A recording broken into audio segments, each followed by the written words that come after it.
Vai jūs zinājāt, ka aptuveni pusi no Eiropas 500 miljoniem iedzīvotāju ir lauku apvidos, kas ir vairāk nekā 77% Eiropas Savienības teritorijas?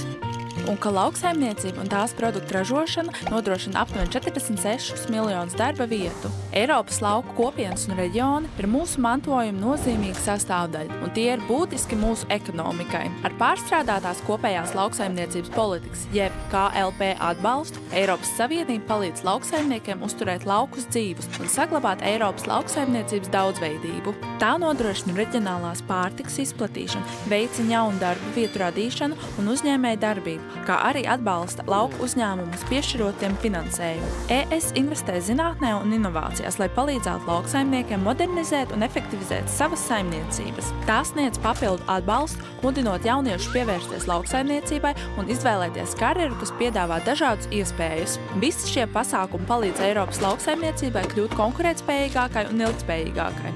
Lauksaimniecība nenozīmē tikai pārtikas ražošanu. Tā ir mūsu lauku un vērtīgo dabas resursu nākotne. Bez lauku saimniecībām un lauksaimniekiem būtu maz cerību uzturēt dzīvību lauku kopienās.